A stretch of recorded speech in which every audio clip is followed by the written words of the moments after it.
तो मैं ऐसी 3 पावरफुल चीजें आपको बताने वाला हूं जो मैंने आपको स्टार्टिंग में भी बोली थी, जो आपके जीवन को ट्रांसफॉर्म कर सकती है। सीख नंबर 1, सबसे पहले हम इसमें विश्वास क्या चीज होती है वो सीखते हैं। ये विश्वास जो है एक बहुत ही बड़ा चीज है।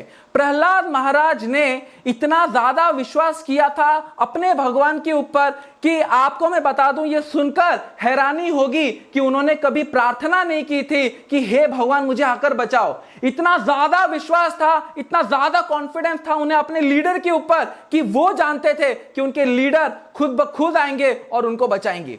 आज की यूथ को इस चीजों से यह सीखना चाहिए कि हम क्या है, आज कहीं ना कहीं तो लीडर हैं, कहीं ना कहीं तो हमें एक ऐसी पोजीशन संभालने को मिल रही है या फ्यूचर में मिलेगी जिसको हमारे नीचे ऑर्डिनेट्स या फिर सबऑर्डिनेट्स रहेंगे। बहुत से प्रकार के हमारे नीचे ऐसे वर्कर्स काम कर रहे होंगे, एक ऐसी टीम काम कर रही होगी जो आगे बढ़ने के बारे में हमेशा हमारे साथ रहती होगी। तो आज हम देख सकते हैं इस लॉकडाउन के पीरियड में वो लोग आज बहुत डरे हुए हैं, बहुत ही ज्यादा फियरफुल कंडीशन में। उनको चिंता हो रही है कि मेरी नौकरी लगेगी कि नहीं, बच्चों को टेंशन हो रहा है मेरी पढ़ाई होगी कैसे, है ना। बच्चे जो हो रहे हैं ये सोच रहे हैं कि क्या मैं यहां पर ठीक तरीके से रह पाऊंगा या नहीं रह पाऊंगा। तो ये सब सोचने की वजह से आज हमारे सारे लीडर्स को मैं ये बोलना चाहूंगा कि आप इतना ज्यादा स्टेबल रहिए अपने जीवन में, अपने आप को इतना आइडियली बिहेव करके बताइए कि आपके सबऑर्डिनेट्स आपको देखकर हमेशा खुश रहें। उनको एटलीस्ट ये हमेशा मन में आए कि यहां पर मेरा लीडर अगर खुश है इतने डिफिकल्ट सिचुएशन में, तो डेफिनेटली मैं भी खुश रहना सीख जाऊंगा। तो चाहे वो पिता हो या कंपनी का कोई लीडर हो या नेशन का लीडर हो या सोसाइटीज का लीडर हो, उसको एक ऐसा बिहेवियर डेवलप करना है जिससे वो अपने सबऑर्डिनेट्स में वो विश्वास जता पाए कि हां आप सुरक्षित हैं और मैं आपकी सुरक्षा करूंगा। तभी जाकर यहां पर एक सॉलिड लीडरशिप की बिल्डिंग हो पाएगी। दूसरा सीख हम यहां पर फॉरगेट एंड फॉरगिव का सीखते हैं। आप देखते होंगे कि हिरण्यकशिपु ने अपने बच्चे प्रहलाद को इतना ज्यादा तड़पाया, इतना ज्यादा उसको जहर खिलाया, पहाड़ियों से फेंका, हाथियों के नीचे कुचलवाया, लेकिन प्रहलाद ने कभी भी अपने पिता के ऊपर कंप्लेन नहीं किया, कभी एफआईआर दर्ज नहीं कराया कि मेरे पिता ने क्या है मेरे को बहुत ज्यादा दिक्कतें दी। तो उसी तरीके से आज हमको यह सीखना है कि लॉकडाउन के पीरियड में हम बहुत 1.5 महीना हो चुका है, 2 महीना हो चुका है, आज हम घर के अंदर बंद हो चुके हैं। घर के अंदर हम बंद है, पहले तो अच्छा लग रहा था कि अभी छुट्टी हो गई, घर के अंदर हम बंद हो गए, लेकिन हम धीरे धीरे जैसे देखते गए कि लॉकडाउन का पीरियड जैसे जैसे आगे आगे एक्सटेंड होता गया, हम एक दूसरे के अंदर कमी निकालने लगे, है ना। भाई भाई में कमी निकालने लगा, भाई बहन में कमी निकालने लगा, माताएं जो मदर्स थी वो अपने बच्चों में कमियां निकालने लगी, बच्चे अपनी मां में कमी निकालने लगे, हस्बैंड वाइफ में कमी निकालने लगे, वाइफ हस्बैंड में कमी निकालने लगे, हस्बैंड या फिर फादर जो है वो बच्चों में कमी निकालने लगे। तो ये कमियों का इतना ज्यादा नेटवर्क क्रिएट हो गया कि अभी हम देख पा रहे हैं कि काफी होम वायलेंसेस हो रहे हैं। इतना ज्यादा नेटवर्क क्रिएट हो गया कि लड़ाइयां ही लड़ाइयां चल रही हैं।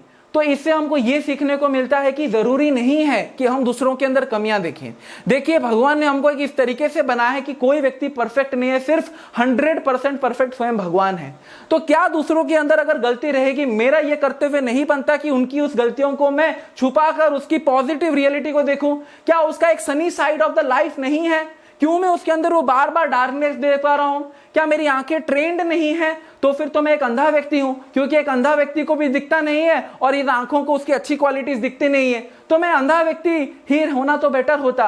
आज मॉडर्न यूथ सोसाइटी में बहुत ज्यादा जरूरी हो चुका है रिलेशनशिप्स को डेवलप करना। ये रिलेशनशिप्स सिर्फ ऐसे ही डेवलप नहीं होते, फेसबुक चला लिया, व्हाट्सएप चला लिया, इंस्टा चला लिया, ये विश्वास की बुनियाद के ऊपर डेवलप होते हैं। ये ऐसी चीजों के ऊपर डेवलप होते हैं जहां पर एप्रिसिएशन होता है, डेप्रिसिएशन नहीं होता। तो ये एप्रिसिएशन क्वालिटी को डेवलप कीजिए, अपने अंदर के ले आइए, ताकि आप जिस प्रकार से प्रहलाद महाराज ने जब हिरण्यकशिपु को मांगा, हिरण्यकशिपु को क्या बोलते हैं, कभी ये नहीं किया कि आपसे गलती हुई है। एक बार मैं आपको हैरानी होगी ये सुनकर भी, जब स्वयं नरसिम्हा ने पूछा कि बेटा बताओ तुझे क्या चाहिए, तुझे क्या गिफ्ट चाहिए, मैं क्या है इस यूनिवर्स का प्रेसिडेंट हूं।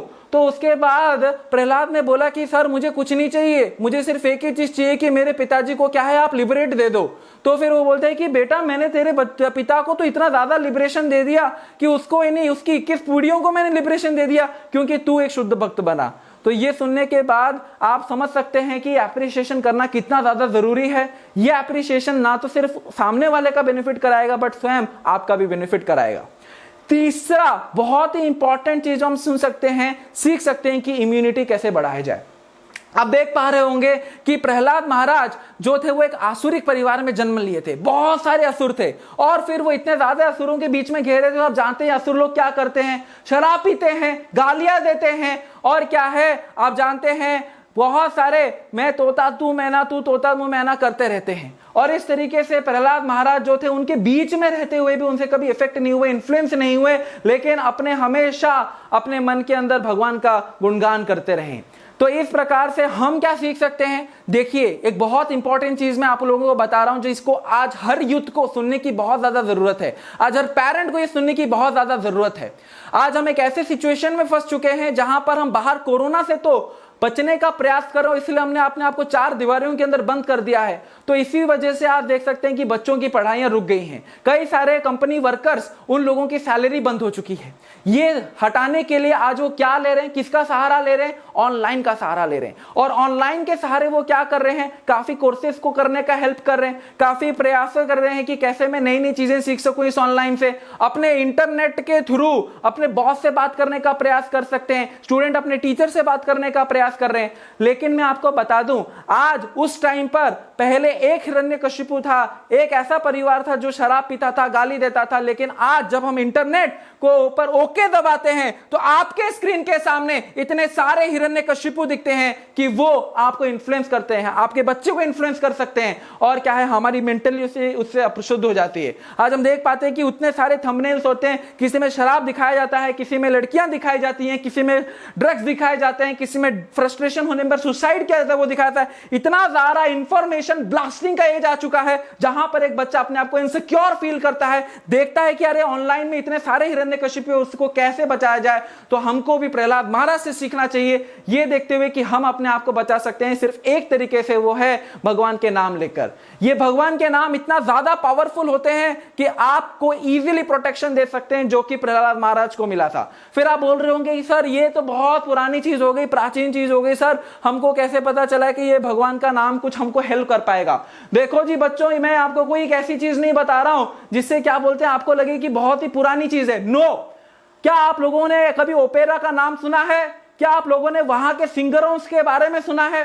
वो सिंगर ऐसे ट्यून में गाते हैं, ऐसे ट्यून में गाते हैं कि वो बल्ब फूट जाता है। और ये क्यों होता है? सिर्फ साउंड वाइब्रेशन की वजह से। अगर आपको कोई गाली दे दे, ओ तू है ऐसा, अगर आपको ऐसी कोई गाली दे दे तो फिर क्या है, आपको लगने लगेगा कि अरे मेरा हार्ट हर्ट हो गया, आपको गुस्सा आ जाएगा, आप उसके ऊपर मारने के लिए, अटैक करने के लिए प्रेरित हो जाओगे। तो ये सिर्फ क्यों हो पा रहा है? सिर्फ साउंड वाइब्रेशन की वजह से। तो देखिए मित्रों, अगर साउंड वाइब्रेशन से ऐसी चीजें हो सकती हैं, है ना। कभी कभी हम ये भी देखते हैं कि कई सारे म्यूजिक भी हम ऐसे रहते हैं जिसको सुनने के बाद हमारा मन एकदम चेंज होता है। देखा होगा आप लोगों ने, ऐसे कई सारे मेरे म्यूजिक्स होते हैं, जैसे क्योंकि तुम ही हो, क्योंकि तुम ही हो मेरी आशिकी, मेरी जिंदगी। तो आप देखते हैं कि ऐसे जो गाने होते हैं वो सुनने के बाद तो मजा आ जाता है। कभी कभी ऐसे भी गाने सुने होंगे, हुड हुड दबंग दबंग दबंग दबंग, हुड हुड दबंग दबंग दबंग, हुड हुड दबंग दबंग। तो ऐसे गाने सुनने के बाद भी आप देखेंगे कि आपके अंदर एक नया जोश आ जाता है, एक्साइटमेंट आ जाती है और आपके अंदर भी पैशन आ जाता है लड़ने के लिए, देश के लड़ने के लिए, बचाने के लिए।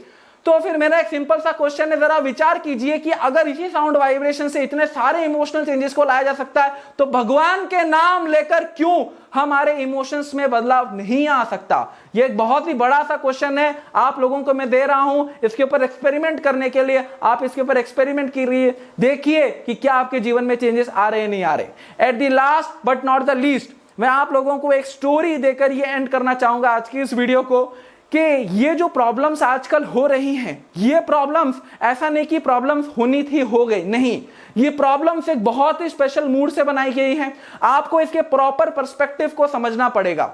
एपीजे अब्दुल कलाम खुद बोलते थे कि difficulties will always be there but it is only the attitude which makes the difference. तो आज हम देख पा रहे हैं वो एटीट्यूड क्या है, वो हमको सीखना पड़ेगा। एक छोटी सी स्टोरी में जरा बता दूं, आप जरा डिस्ट्रैक्ट मत होइएगा। एक छोटी सी स्टोरी ये है कि एक बार एक बच्चा था, वो बच्चा 9वीं कक्षा में पढ़ रहा था, वो ऐसी गार्डन के थ्रू जा रहा था। गार्डन के थ्रू जाते जाते उसने देखा कि एक छोटा सा मौत था। वो मौत क्या था, वहां पर पत्तों को खा रहा था, और पत्तों को खाने के बाद उसका शरीर बड़ा हो गया, और कुछ दिनों बाद उसने देखा कि उसने सलाइवा वोमिट करना चालू कर दिया, और फिर उसने कुछ दिनों बाद देखा कि वो सलाइवा उसके ऊपर कुकुन जैसा डेवलप हो गया। वो बच्चा इतना ज्यादा नरम दिल का था, उसको लगा कि अरे ये कैटरपिलर जो था वो तो इसके अंदर फंस जाएगा, तो फिर मैं उसको कैसे बचाऊं।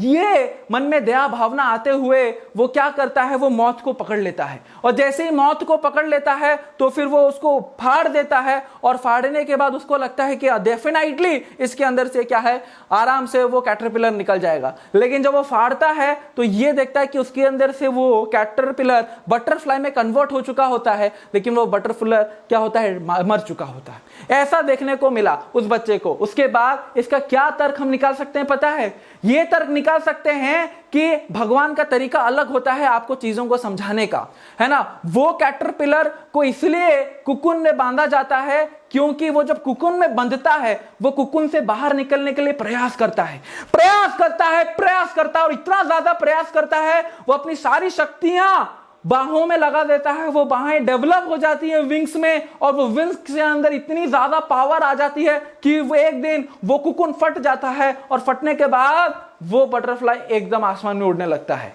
तो वो सिर्फ एक पावर क्रिएट कराने के लिए उसके बाहों में वो भगवान क्या करते हैं, एक ऐसी डिफिकल्टी में कैटरपिलर को डाल देते हैं जहां पर वो पावर डेवलप कर सके, और वो पावर क्या है उसको बनाती है। इसलिए हम देखते हैं कि इन जानवरों को सिखाने के लिए कोई टीचर अपॉइंट नहीं किया था, स्वयं भगवान खुद आकर उनको ऐसे सिचुएशन में डाल देते हैं जहां पर उनके टीचर कौन होते हैं, खुद भगवान ही होते हैं। तो इसीलिए आज हमारे लिए जरूरी है कि हम भगवान के नाम लें, और इन सिचुएशंस में जहां पर हम फंस गए हैं, इस नरसिंह प्रहलाद के लीला को अपने जीवन में उतार सकें। और जिस प्रकार प्रहलाद महाराज का अटूट विश्वास था अपने लीडर्स के ऊपर, उसी तरीके से हम विश्वास कर सके अपने लीडर के ऊपर। हमें अपना विश्वास भगवान के नामों में रखना चाहिए, और जब हम ये रखेंगे तब हमारा जीवन एक बटरफ्लाई की तरह चेंज हो जाएगा। तो दोस्तों, अगर आपको ये वीडियो किसी तरीके से पसंद आ गया, आपको किसी तरीके से मोटिवेट किया, आपको आपके प्रॉब्लम्स के कहीं तो एक सोल्यूशन मिला, तो आप इस वीडियो को जरूर एक लाइक दीजिए, कमेंट कीजिए, शेयर कीजिए, सब्सक्राइब कीजिए, और बेल आइकन दबाना मत भूलिए। तो फिर हम मिलेंगे नेक्स्ट वीडियो में एक नए जोश के साथ, एक नए मोटिवेशन के साथ, फिर से छोटी छोटी मगर मोटी बातों में।